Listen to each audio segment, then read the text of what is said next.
Assalamualaikum warahmatullahi wabarakatuh.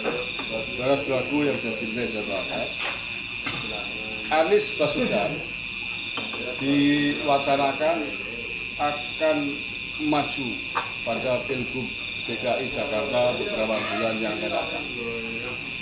Partai PKS yang mengatakan bahwa besar kemungkinan akan mengusung kembali Anies Baswedan menjadi calon gubernur DKI Jakarta.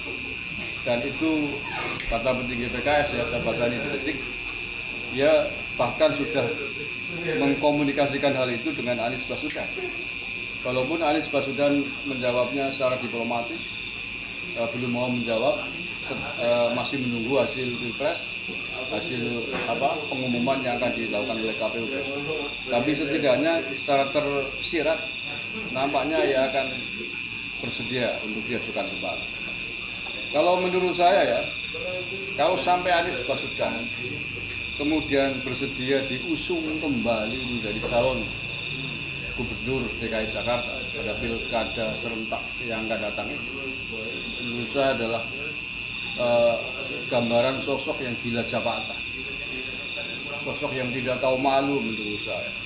Ya kalau gagal menjadi calon gubernur kemudian maju lagi menjadi calon presiden itu bagus, jadi grade-nya naik gitu. Nah, ini gagal menjadi calon presiden, kemudian maju lagi menjadi calon gubernur. Ini bukan persoalan kalah dan menangnya, tapi menurut saya grade-nya anjlok, seanjlok-anjloknya. Cara wong Banyumas merokos jabatan. Ketuanya kok negara melu calon-calonan, ketuanya kayak Nora Urip gitu. Ketuanya Urip kok hanya untuk sekedar mengikuti calon. Menurut saya udahlah, Anies Baswedan Anda sudah kalah di pilpres kemarin. Udah legowo saja, Anda kembali back to basic. Basis Anda bukanlah politik. Anda dibesarkan di dunia akademis, kita kembali menjadi dosen. Itu lebih bermanfaat ilmu Anda daripada ikut terjun politik sementara kemudian dalam politiknya kerap kali didukung oleh orang-orang yang suka bermain politik identitas, menggunakan ayat, bahkan mayat pilkada DKI 2017 lalu kan. Anda diam saja menikmati bagaimana Bhinneka Tunggal Ika di DKI Jakarta ketika itu rusak gara-gara hamburan kelompok-kelompok garis keras mendukung Anda dengan menggunakan bahasa agama, memperkosa agama untuk kepentingan politik. Itu sangat merusak dan Anda menikmati itu. Tidak pernah Anda mencegah pendukung Anda ketika itu untuk tidak menggunakan politik identitas. Tidak pernah ada. Yang ada justru Anda menikmati. Ini memalukan sekali Anda sebagai seorang akademisi. Mestinya Anda kalau betul-betul mencintai Indonesia, walaupun Anda dilahirkan di Indonesia dari keturunan bukan orang Indonesia, kalau Anda mencintai Indonesia, mencintai Nusantara, mencegah model-model kampanye menggunakan agama. Karena itu bisa merusak bangsa dan negara.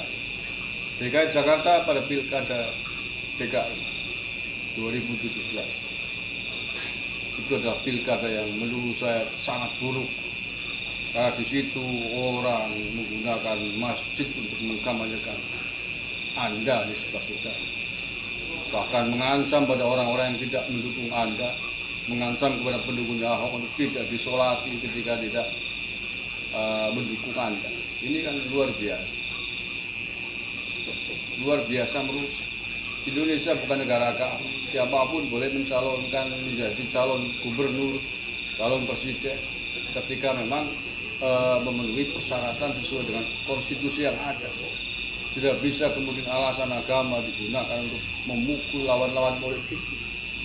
Ketika itu diimbangi oleh kelompok agama yang lain dengan kepentingan politik yang berbeda, hancur negara ini. Maka kita akan melihat pilkada DKI besok ini, apakah Anies Baswedan akan maju kembali atau tidak. Kalau misalkan mau maju kembali, saya Jakarta harus belajar dari masa lalu. Jakarta harus belajar dari 2017. Dan sampai model-model kampanye politik identitas kembali dihamburkan di Jakarta. Kalau Anda tidak belajar dari itu, saudara-saudaraku di Jakarta, maka Anda artinya membiarkan. kerusakan, membiarkan Bhinneka Tunggal Ika kan dicabik-cabik oleh kelompok-kelompok radikal di Jakarta. Itu tidak boleh kita biarkan. Harus kita lawan bersama-sama. Jangan sampai ada politik identitas memperkosa agama untuk kepentingan politik praktis. Kemudian berikutnya, saya kira siapapun nanti akan menjauhkan Anies Baswedan dalam Pilgub DKI Jakarta juga termasuk partai-partai yang tidak belajar dari masa lalu, atau jangan-jangan sengaja hanya ingin menggunakan Anies Baswedan untuk tunggangan, untuk momen agar bisa kembali melakukan politik identitas, tidak berpikir kalah atau menang. Saya berani yakin,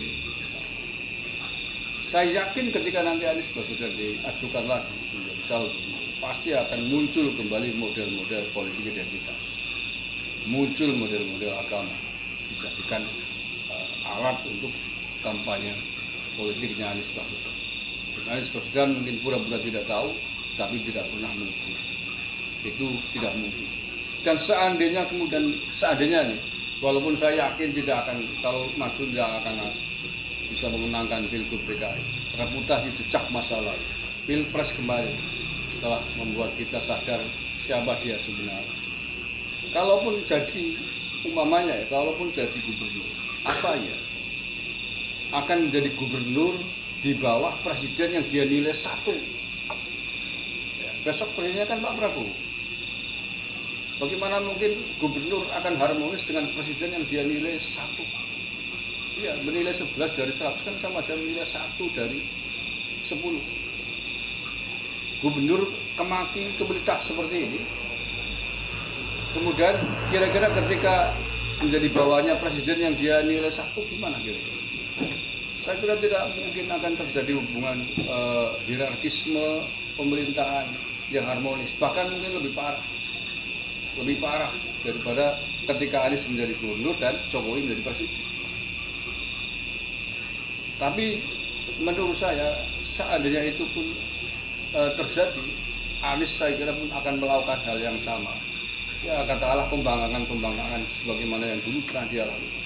Karena tujuannya bukan semata-mata jabatan dia gubernur, tapi bagaimana memberikan karpet merah kendaraan kepada para pendukung-pendukungnya nih, garis keras, mantan-mantan FPI, HTI, agar bisa punya momentum untuk melakukan unjuk rasa atau apapun lah dengan momentum mereka, reuni mereka di bawah perlindungannya Gubernur DKI Jakarta. Kalau Anies saja, itu menurut saya adalah hal tersendiri ya, akan digunakan oleh mantan-mantan ormas-ormas yang sudah dilarang. Makanya pasti kalau ini maju lagi, kelompok ini pasti juga akan mengharu biru, akan mendukung penuh Anies Baswedan, karena punya momentum untuk kembali menampakkan eksistensinya, punya momentum untuk kembali turun ke jalan dengan segala macam label, judul yang bisa dia bikin seenaknya. Dan kita akan lihat apakah Anies Baswedan masih punya muka. Kalau menurut saya sih, kalau dia punya harga diri, mesti dia nggak mau gengsi deh. Masa calon presiden gagal tiba-tiba kemudian maju menjadi calon gubernur. Nanti besok kalau gubernur gagal lagi DKI, maju lagi menjadi calon lurah. Jadi harga dirinya di mana? Kelihatan orang mabuk jabatan, kubul jah misalkan, itu tidak baik. Oke, terima kasih. Sudah saya kira mudah-mudahan ada manfaatnya. Terima kasih. Assalamualaikum warahmatullahi wabarakatuh.